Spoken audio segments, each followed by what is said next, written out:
Okay, hi everyone.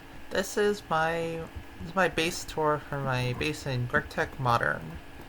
So this is like my main ME system. I have a lot of quantum link chambers, the quantum network bridges, because I have to run I have like some power to like large miners and stuff. And yeah, this is what the basement looks like, and it's just like a lot of wiring. I do centralized power, and I also set up the laser network for some of my base, so that's pretty cool. It lets me transport larger amounts of power, and then use these active transformers to deal with power. Now let me head back over here.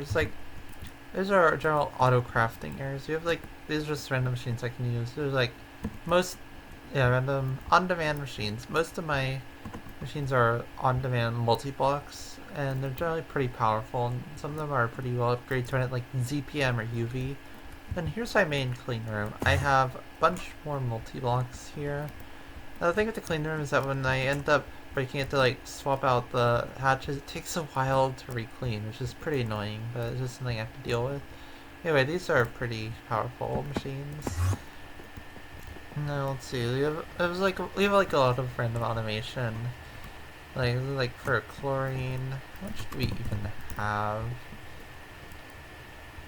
Oh right, we had this set to like 50,000, so that's fine. Now these are like our EPFs and vacuum freezers. These are all really powerful. I have them running at UV, which is really strong. Like silicon in here. There's like lots of random automation. That's my methane loop for hydrogen. I have a ton of large chemical reactors. I end up using them a lot for making all these random chemicals that you need in GregTech. The high octane gas. I used this to run my base for quite a while until I got the plasma. And the high octane, yeah, the large or the extreme combustion engines need liquid oxygen, so I still have a bunch of these. I still have. I should actually show my power. So this is my power substation. It stores all my power. I might end up upgrading these to all be ZPM at some point, but it's not the biggest priority. It stores a lot of power, and it has redstone control, so that when it's too low in power, it will activate the plasma turbines, which produce a lot of power, like 160,000 U per tick, and I can actually upgrade them, since I'll have access to these UV rotor holders and maybe even titanium turbine, although this would be expensive. Here are my fusion reactors. I have so many of them because you have to do a lot of fusion. Like I'm currently in ZPM, so just in this tier alone, I had to do one for darmstadtium, lutetium, americium, duranium, and tritanium. That's a lot, and you also need ones for europium and plasma for burning power. This is yeah, it's a lot. It really tests your base's infrastructure. Here's my assembly line. I have it running at UV, and there's also a little data bank which just it has all my let's see the research recipes. Yeah, you have to research. Yeah, let's say for the ZPM motor, this one you do in the scanner. Well, the UV motor which I haven't unlocked, but you have to use a research station, which I can show you that. It's this big multi-block, and you can put the items as well as the data orb or module in there. And the high performance computational arrays help provide computation to the machines that they need to run. Let's see, we have a lot of random chemical lines here, and just lots of LCRs to be able to run them. PCB pool. This is the polycaprolactam line, which is like completely unnecessary. I just did this so I could randomly like make lots of string because I was bored. Like polybenzimidazole, polytetrafluoride. This is like lots of plastics in GregTech. It's really important.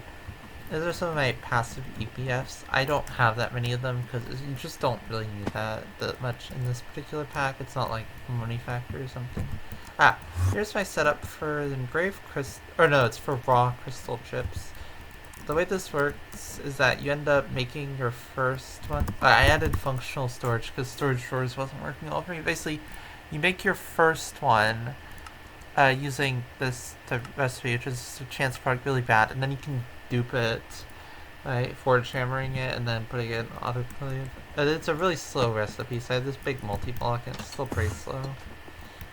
I have a bunch more machines here. This is for my quota line, which the main things it makes are enriched quota, the quadria, and then trinium. And yeah, it's quite something. It's actually a bottleneck. Maybe I do need to actually speed up my trinium because it's slow. This is my alloy blast motor, which I really use to make stuff for, like some of the GregTech multis, but you can also tier skip with it, but I don't need to anymore because my EBFs are really strong.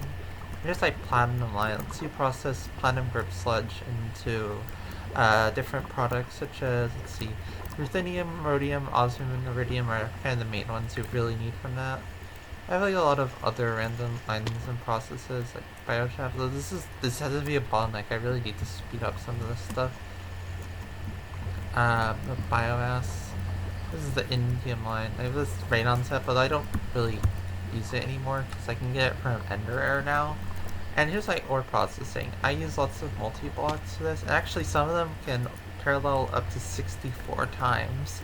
So parallelism is where you can use these parallel hatches to make the multi-blocks run that many recipes at once, and it doesn't cost like extra power per craft. Okay, so here's some other steps. I have a titanium line here. It just produces titanium from rutile. And I did the bauxite line, which is completely unnecessary, but it just lets you get extra bauxite ore. And here's my petrochem. I have to upgrade this multiple times because high octane gasoline uses lots of octane, which is just a pain to get. You can only get it from petrochem, and the yield isn't great, so you end up doing that. And you can get other stuff from petrochem too. And it's just really useful. And I have like these distillation towers that are redstone controlled to make sure I get what I need without like using lots of excess. Now here's my wood tar, or there's some random multi-blocks I have here, but this is my wood tar setup, which it turns logs into wood tar and then it processes that into some stuff like toluene and benzene. And here's my liquid air distillation. So the first two are overworld air and nether air, and I didn't need too much of these, so I just did one vacuum freezer. But then this one is ender air, which use that for deuterium and tritium, which you can turn into helium plasma. But the problem is that it's pretty slow, and like I want it to be efficient like this. I had to make 8 IV vacuum freezers to saturate it. And later on, if I need to, I might do the multi-block vacuum freezer, so that I can just parallelize this and do it more efficiently. But it does take neutronium to craft that. I think those the cryogenic fluids like liquid airs, they actually hurt you to touch them, and I think my armor is supposed to prevent that, but it doesn't. I'm not sure why. Okay, here's my greenhouse setups. It's like I do a lot of organic stuff like logs and sugarcane stuff. I really need to redesign this setup because it's just way too slow for making fertilizer, and I'm starting to run low on sugarcane. Well, relatively speaking, it is going down from what it should be, and I'm gonna need a lot of like biomass and stuff for the sterilized growth medium line, which is actually what I need to do next. So yeah, it's just wetware and stuff. What else do I even have? I have some stuff. I have like a lot of random like miners and fluid drilling rigs and stuff, but that's not really too interesting or anything. These are like some random passive processes I set up just because I could. It's like I didn't do too much passive crafting this playthrough, but for stuff like fusion reactors, you really do want to pass through that. It's so slow. And these are the indicator lights for my miners, so this shows that my second large miner isn't running. I have 2 of them, and it's pretty cool. There's not much of the quests I've done. There's like a bunch of side quests I haven't done, but I'm up to the ZPM chapter, working on wetware.